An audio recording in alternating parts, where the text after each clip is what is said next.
you hop inside my car on the expressway to your heart. All right, Lake Hits, Stock 103.9. That's the drive montage. That means the auto show is on the air. Chip Lyness in studio, back with Louie Herron from Louie Herron Toyota. And Louie, we're talking about automotive definitions. Yeah, we're gonna give you a couple definitions throughout the show. We're also gonna ask some frequently asked questions and also try to get into some ways to avoid eventual customer concerns. We don't like those, do we, Chip? No, we don't. Those are not good. Either side, customer or the dealer. That's right. And they do come up.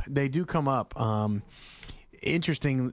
We had one, if you'll remind me, that actually went to court today. That was interesting. I don't mind sharing. I'm not going to disclose names, but I'll share the outcome of a court case at Louie Herron Toyota.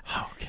That's not good. The worst part about it is we won the court case. We made $300 on the deal, and I paid the attorney probably $1,500 just to get up this morning and go to Milledgeville to Baldwin County. Isn't that crazy? Wow, that is crazy, yeah. But I did not want to sue anybody. They came at me, So, but fortunately, we did what we were supposed to and did the right thing. And then, But I'll get into that. Remind me, it's pretty good story. That's called a tease, a radio tease. Okay, we'll get back to that later. All right, let's talk about one definition, and then we'll answer a couple of frequently asked questions here.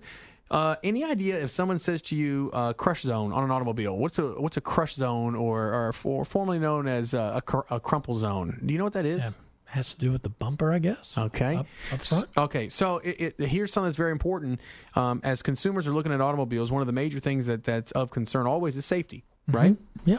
So in every car manufactured today, they've got what's called crush zones or crumple zones. Okay, you typically have them in the front of the car and in the rear of the car. Okay, and then you have the pillars on the side of the vehicles that have other safety options and features. But the front of the car, traditionally, and the rear of the car, when you open up your trunk, and as soon as you open up the trunk and you pull up either the mat or the cardboard piece and you see the spare tire, right? Can you visualize that? Yes. Everybody with me? Everyone's listening now. You visualize the spare tires in there. And then around the spare tire, it sits kind of in a hole, and there's all these ridges around in the metal, right?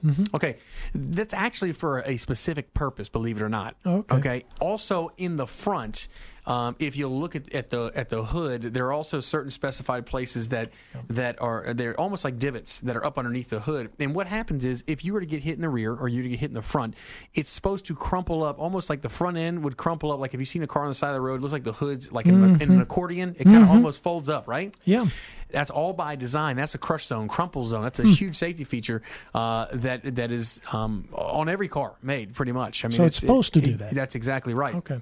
But the technology and the way they do those, it varies by manufacturer. But federally, there's some things that are federally you have to put on every car.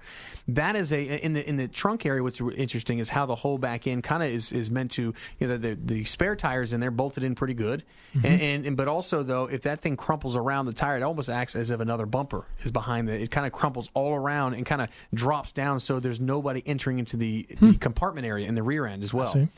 So that's a definition that you may not have heard: crush zone or crumple zone. So if you're a buyer, you may want to put the salesman on the money. Write that one down, and let's see how well he explains that. And in addition, does that meet the 5-star rating, 4-star rating? How does it match up? Because when you're buying a car and you're lining up a Toyota versus a Chevrolet, a Chevy versus a Honda, Hyundai versus a Ford, and you like the cars, prices are similar, or maybe the prices vary, but you realize one is a little safer than the other. All of a sudden, when you weigh the cost of safety and you're in the family, you may end up going with one that maybe a little more expensive, but with certainty it meets a 5-star standard versus a 3-star. Yep. Could be a big difference, Maybe I just missed that, but I don't think car dealers in general push that a lot. They push price, they push financing. They don't push our crumple zone is the best in the business. Well, let me tell you, part of the issue is the sales representative has an anticipation of the customer wanting to know price and price only. They know in their minds the internet's out there, and they know that the customer has a lot of research before they come to the dealership most times. And they anticipate the customer already knowing as much as they do about the car, and they kind of get into this price talk. Well, everybody knows, if you're fender trading, so to speak, and you're talking about price on the lot, it's very hard to get to a bottom price, because without management involvement, we don't know how low a manager will go on that particular day with that particular model. We talked about several colors last day of the month. You're talking about 5 of those in stock and 3 more coming, and there's a lot of variables that can make that deal more aggressive than maybe what a salesperson could do. So again, that's something to always consider. I would, as a consumer, you're going to get to price, and price is always going to come into play. payments, interest rate, trade values, those dollars are always going to come into play. But I would always let the salesperson do their job and push them to do their job. Ask them the questions about the 5-star safety rating and how does it stack up with the National Highway Safety Administration, and ask them why this car over the other one we're looking at. We're looking at a Hyundai, and you're at a Honda dealership. So why the Honda? I need you to tell me why. Tell me from a safety perspective. I want to know if my family's in the car. Tell me why I should buy this one versus the Hyundai. And see what they know, and try to get your very best understanding of what all comes on that car, because it's going to make a big difference. Mm-hmm. If they're on the autoschool.com, is there a place they can go to check the Crumple zones? There's a National Highway Safety Administration site there, and there is a consumer guide rating that will give you crash ratings, so you can see a couple of those different things. The Crumple zones on the car, like I said, you're going to find that along with several other safety features that are mandated by the government. You're going to find some of those. So they're not going to highlight those. But again, the design and the way they do things and the way things, motor mounts and the way things drop and the engines fall out. I mean, there's a lot of different variables in different automobiles and manufacturers that the consumer needs to understand. I see. Mm-hmm.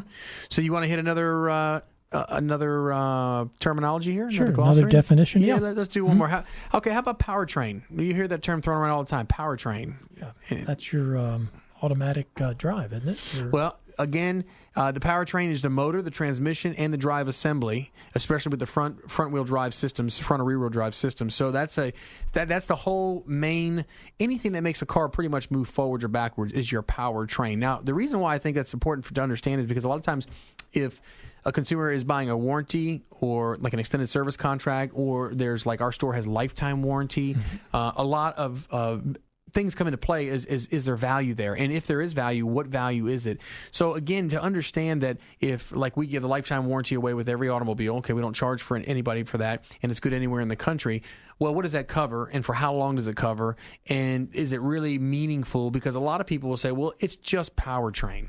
I mean, it's just the powertrain. I mean, it's not going to cover your windows if they go out, or your power door locks, or it's not going to cover your brakes, or it's not going to cover oil changes. It's just a powertrain, right?